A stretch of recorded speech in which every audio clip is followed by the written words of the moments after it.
Dans la province orientale, en République démocratique du Congo, plus de la moitié des habitants des zones rurales n'ont accès ni à l'eau potable, ni à des installations sanitaires de base et vivent dans un environnement insalubre. La majorité de la population vit en dessous du seuil de pauvreté, dans un état de santé précaire et subit des épisodes récurrents d'épidémies de choléra, de dysenterie et de fièvre typhoïde. Depuis 2009, Oxfam Québec apporte son soutien technique et logistique à l'action du gouvernement congolais et à d'autres organisations de la société civile et travaille à renforcer les compétences de la collectivité tout entière dans la gestion de l'eau, de l'hygiène et de l'assainissement.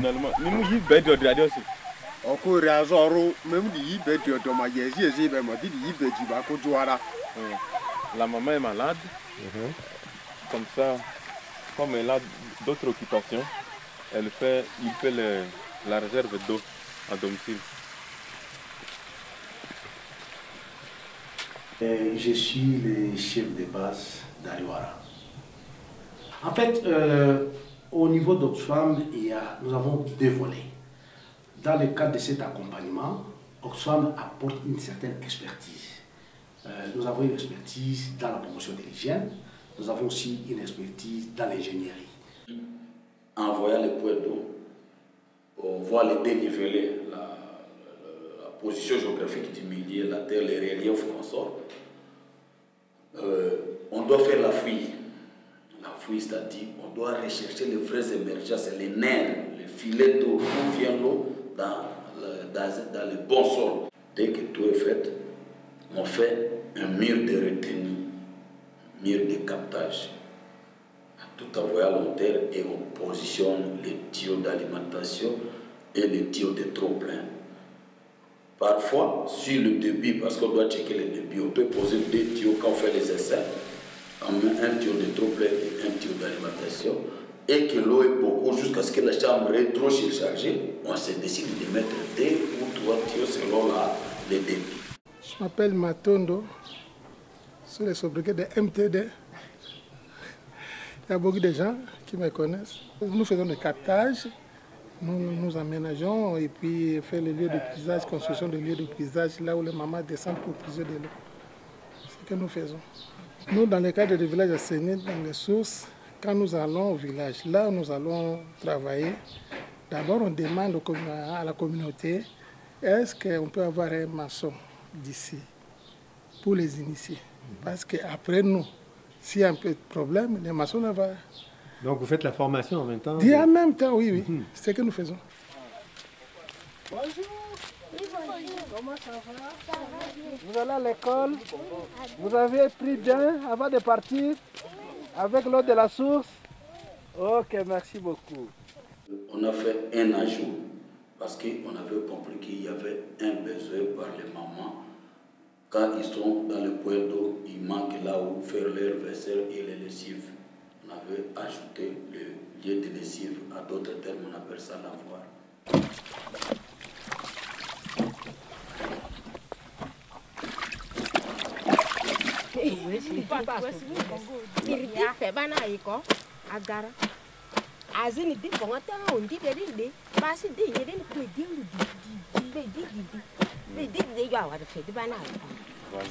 L'avantage de l'avoir est que ça évite la lombalgie.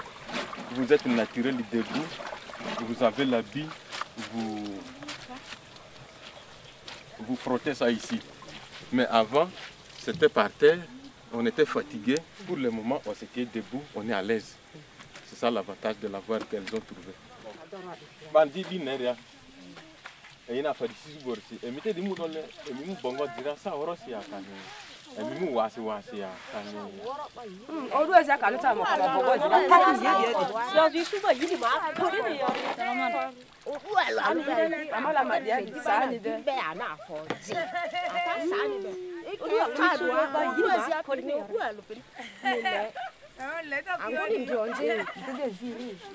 Alors, La présence de lavoir attire toutes les mamans à fréquenter. Toutes les mamans ont plus besoin d'utiliser les lavoirs à tout moment. L'aménagement d'une source d'eau potable bénéficie premièrement aux femmes et aux filles, principales responsables de la collecte d'eau.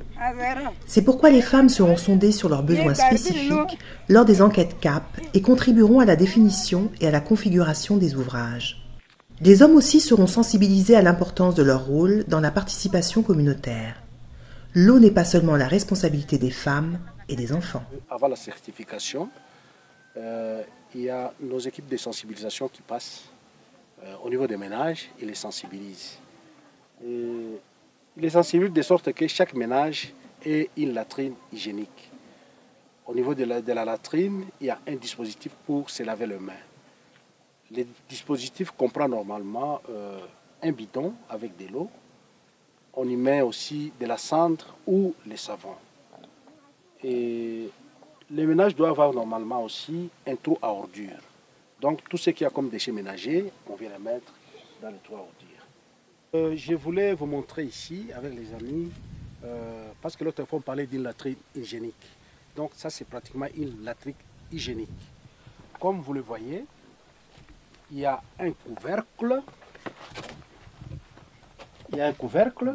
Bien sûr, on a essayé de mettre là-dessus de la cendre. Il n'y a pas de mouches, il n'y a pas d'odeur, il n'y a pas des excréments à côté. Alors, c'est là. Voilà les enseignements qu'on a pu donner au ménage. La notion de la latrine hygiénique, c'est un peu ça. Donc, voilà une latrine hygiénique. Je voulais aussi vous montrer ça. La signification de ce truc ici. Oui. C'est-à-dire là, si vous voyez que c'est fermé comme ça, c'est-à-dire là, il y a quelqu'un là-dedans. Oui. Ah, bien. Et si c'est ouvert, c'est-à-dire là, vous pouvez entrer librement. Ici, c'est une découverte vraiment. Il y a un dispositif pour laver les mains qui est spécial. Comme vous avez vu là, on a essayé de découler un béton et mettre là-dessus un bidon avec un robinet. Comme ça, les bidons là, on ne peut pas les voler. Parce que souvent, quand on met un dispositif de laver les mains, on peut voler les petits bidons là où on met de l'eau dedans. Mais ça ici, c'est condamné, il n'y a pas moyen de voler. Voilà. Au cours des 18 mois que durera le projet, 95 villages où vivent plus de 80 000 personnes pourront bénéficier du programme d'assainissement. Au moins 76 villages seront certifiés villages assainis d'ici novembre 2015.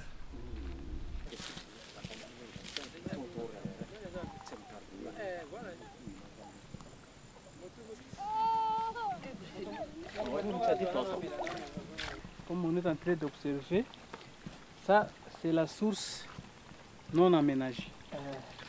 Comme la source n'est pas aménagée, la population est obligée de la consommer telle qu'elle est. Avant d'aménager la source, il y a les activités que nous allons faire en amont avec la communauté. Bien sûr, il y aura aussi des activités en aval. Mais présentement, à ce niveau où nous sommes, c'est comme ça qu'on a trouvé la source avec la communauté et c'est consommable. Depuis que le village est né, depuis que le village est ici, c'est l'eau que cette communauté consomme. Par exemple, toi, tu consommes cette eau depuis toujours? C'est toujours. Et tu n'es pas malade? Non, sérieux. Oui, si vous posez cette question, bien sûr, ils vont vous dire que depuis qu'on est là, on consomme toujours cette eau ici. Ils vont vous dire que ça ne nous donne pas la maladie. Maintenant, c'est le travail de sensibilisation. C'est à nous maintenant d'éveiller la conscience de cette communauté-là. C'est pourquoi on fait l'enquête aussi. C'est l'enquête qui va déterminer tout ça. Pour voir combien vraiment de pourcentage de gens qui savent. Maman.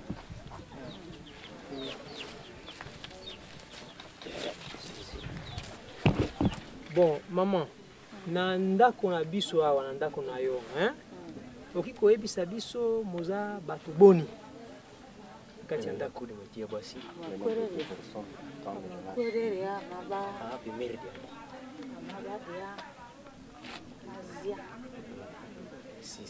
Bon, ok.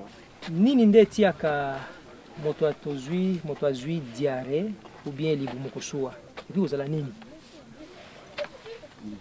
Engango. Misiria.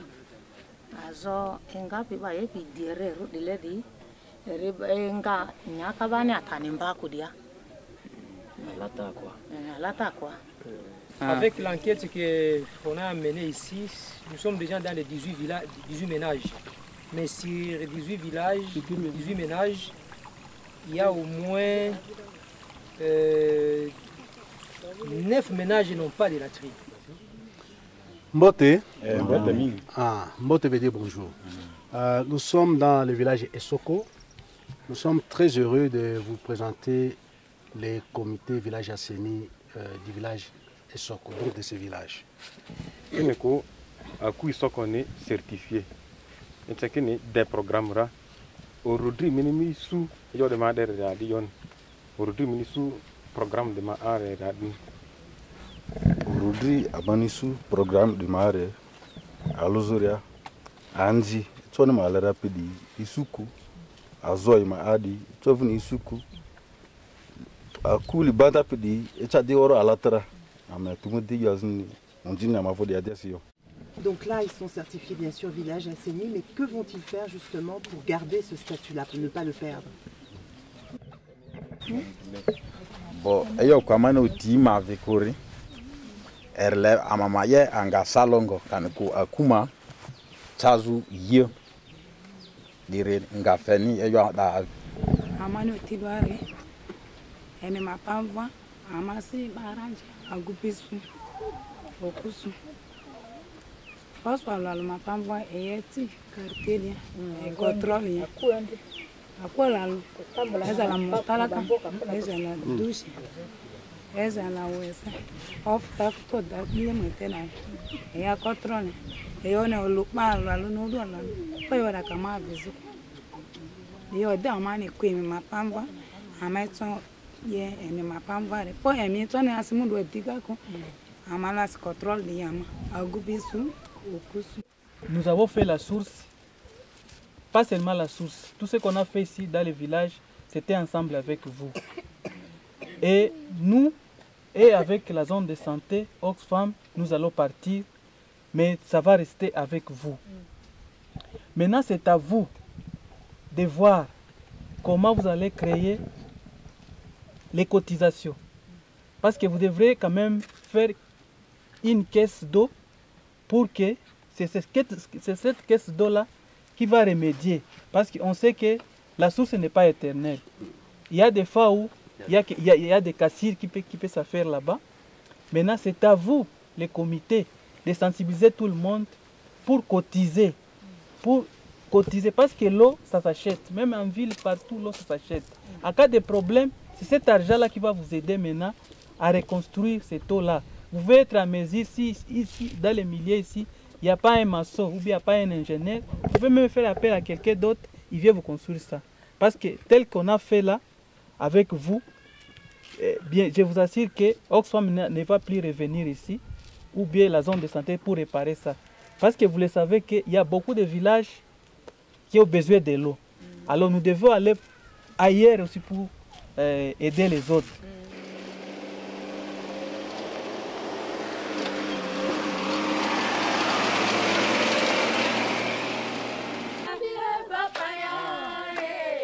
La promotion, la défense et l'élaboration de pratiques de développement en matière de droits des femmes et d'égalité des genres est un enjeu primordial dans le travail des coopérants volontaires. Donc pourquoi Fonds de développement durable? Aussi, ce FDD a permis d'appuyer 20 groupements de femmes dans la mise en place d'activités génératrices de revenus pour pouvoir cotiser à la caisse d'eau. Il faut savoir que toutes les infrastructures qu'Oxfam met en place, à un moment donné, elles vont être brisées, il va falloir les rénover, les réparer, les améliorer, et il faut que la communauté ait les moyens de le faire. Donc, des moyens, c'est des ressources financières. On implique les femmes et aussi que les femmes puissent avoir des ressources financières, puissent pouvoir les contrôler et puissent pouvoir aussi avoir un poids dans la décision, dans toutes ces actions qui sont mises en place par la communauté.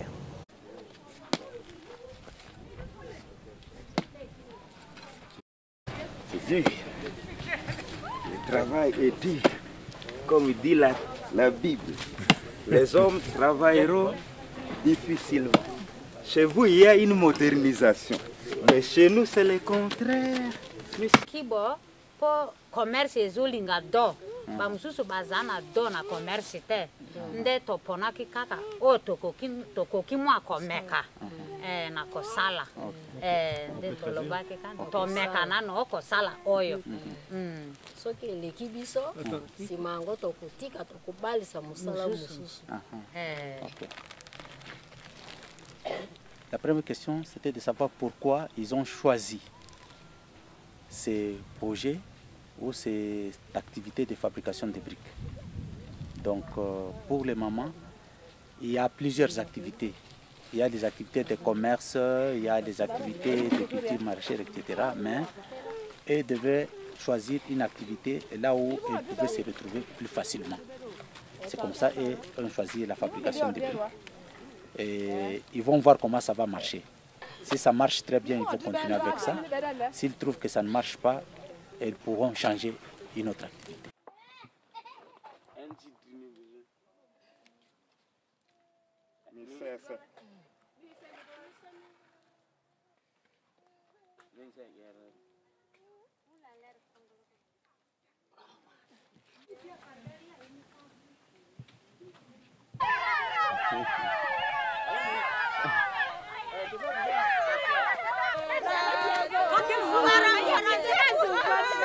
Oui, je m'appelle Albert Angundu, je suis superviseur à la promotion de l'hygiène à Oxfam, Québec.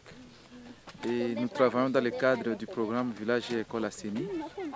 On avait aussi incorporé le projet qu'on appelle FDD, c'est que Fonds de développement durable. C'est une valeur ajoutée que Oxfam voulait apporter aux femmes vulnérables dans le regroupement qui sont dans ces villages-là sélectionnés. Et si vous voyez des hommes, il ne faut pas aussi s'étonner parce que quand on parle de femmes ici, beaucoup plus, il y avait aussi quelques hommes, 2 ou 3 hommes pour appuyer ces mamans-là. Parce que comme là où il y a des travaux lourds, on avait planifié aussi à ce qu'il y ait des hommes comme main d'œuvre pour appuyer les mamans, spécialement celles qui concernent, comme vous voyez ici, les tracés, arranger, drainer l'eau qui est là. Pour une femme, ce serait un peu difficile. L'homme l'a utilisé comme une main d'œuvre dans ces programmes ici. Donc école et village Asseni, grosso modo, c'est l'hygiène-assainissement. Et le FDD, vraiment intégrer là-dedans toutes les questions de genre. Donc des formations, des ateliers de réflexion sur la question du partage des tâches hommes-femmes. Donc qui va chercher l'eau, qui contrôle les ressources à la maison.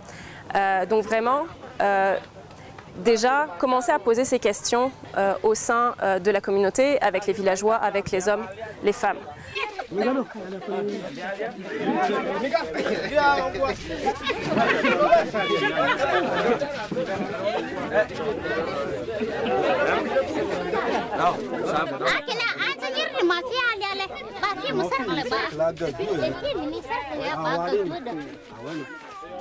Les petits enfants ne se laissent pas, ils veulent être à l'intérieur. Alors je vais répéter les règles. Donc là on a fait 2 cercles. Au milieu vous regardez le cercle qui est à l'extérieur.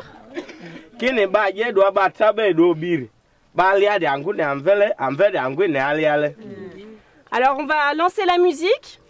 Vous dansez, vous pouvez vous déplacer. Alors ici à l'extérieur, on va aller dans ce sens-là. On danse, hein. Oui. Et le groupe qui est au milieu, il danse aussi, mais il va tourner dans ce sens-là. Ok?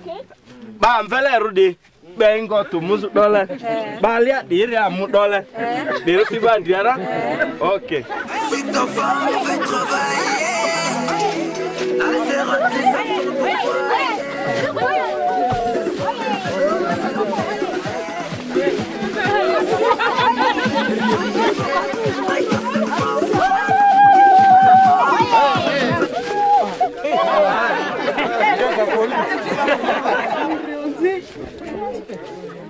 L'augmentation du pouvoir des femmes signifie nécessairement une perte de pouvoir pour les hommes. Efinikini agupima okpo ni MV vule. Eyo adani anzoni. C'est mieux.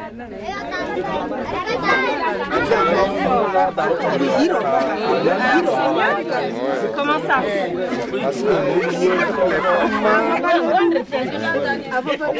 Ont eu tellement de pouvoir, ça domine les hommes. Ça domine les hommes. À cause d'orgueil. À cause de quoi? À cause d'orgueil des femmes. De l'orgueil. Okay. Yes. Donc quand les femmes prennent le pouvoir, elles prennent le pouvoir sur les hommes. C'est ça? Oui. Donc c'est toujours une balance.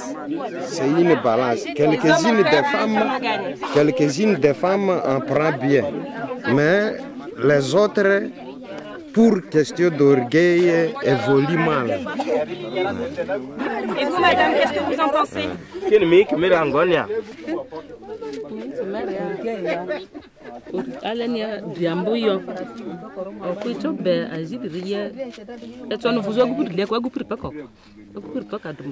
Elle dit ceci, même s'il y avait recrutement de femmes, et même si les femmes ont une association là, les femmes ne peuvent pas être au-dessus des hommes.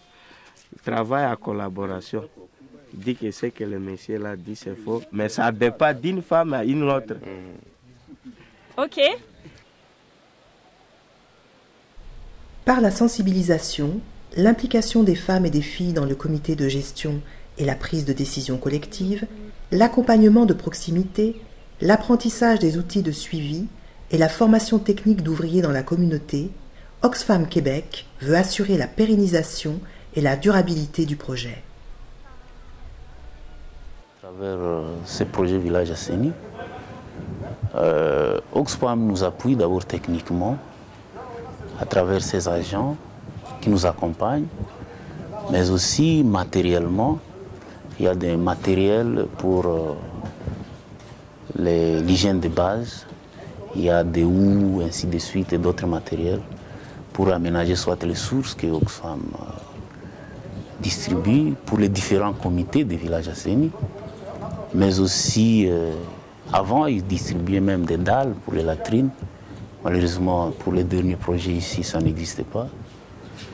Et même au bureau central, à un moment donné, Oxfam nous a appuyés avec des carburants pour permettre la mobilité de l'équipe cadre sur terrain. C'est à peu près ça les réalisations de Oxfam. Est-ce que vous pensez qu'il y a des choses à améliorer par rapport à cette collaboration avec Oxfam? Bon, les éléments qu'on peut améliorer en rapport avec la collaboration avec Oxfam. À un moment donné, Oxfam ne nous appuyait plus en carburant. Je pense que cela nous avait beaucoup limité. Cela ne nous a pas permis d'être trop mobiles sur terrain. Je pense que c'est un élément vraiment qu'il faut améliorer. Et puis, je ne sais pas si les conditions financières pour le permettre. Je me souviens vers les années 2012, Oxfam avait même distribué des dalles pour la construction de latrines et ça avait beaucoup mobilisé la population. Mais depuis un certain temps, c'est comme si les conditions financières n'ont pas permis à ce qu'on puisse distribuer les dalles à toute la population des villages concernés. Et je pense que si on pouvait encore entrer dans ces systèmes, en fait, si les moyens le permettent, je pense que ça serait aussi une bonne chose. Ça pourrait contribuer davantage pour sensibiliser la population, à améliorer les conditions d'hygiène de base et surtout les latrines en particulier. Par rapport au projet Assaini, comme on disait, il y a eu une diminution des maladies hydriques. Est-ce que vous pourriez nous donner des chiffres par rapport à ça? Bon, des chiffres, malheureusement, je n'ai pas ça en tête. On a réalisé une enquête. Dans les villages déclarés, certifiés. Évidemment, il y a plus de 80% de la population qui avait accès déjà à l'eau potable. Plus de 80% de la population dans les villages concernés connaissait les mesures d'hygiène de base. Ça, c'est lorsqu'on a fait l'enquête CAP directement après disons avant la certification.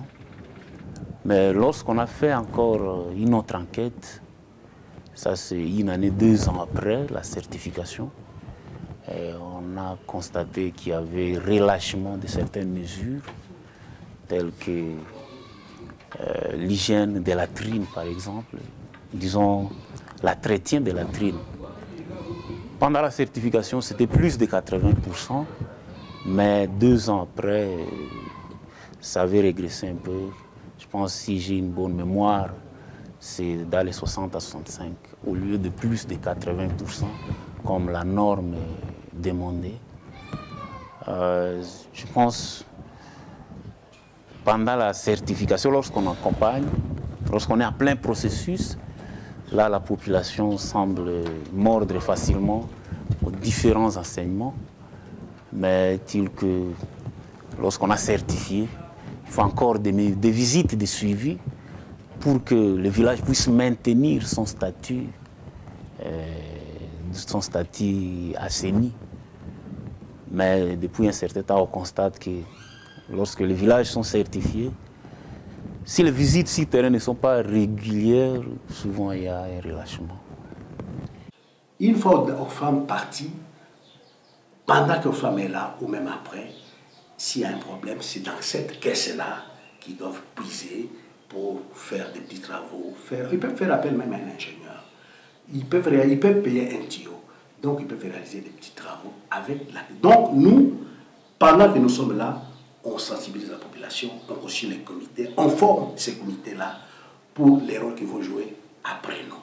Donc, après que le projet est terminé, après que les projets soient terminés, les restes, c'est entre les mains de la zone de santé qui continue à faire les suivis. Mais néanmoins, nous, notre travail, c'est pendant qu'on est là, à sensibiliser les gens, à les former, à construire avec eux une caisse, et c'est maintenant à aider cotiser, et après nous, à la zone de santé, sous la supervision d'ICA et menacé à faire les suivis.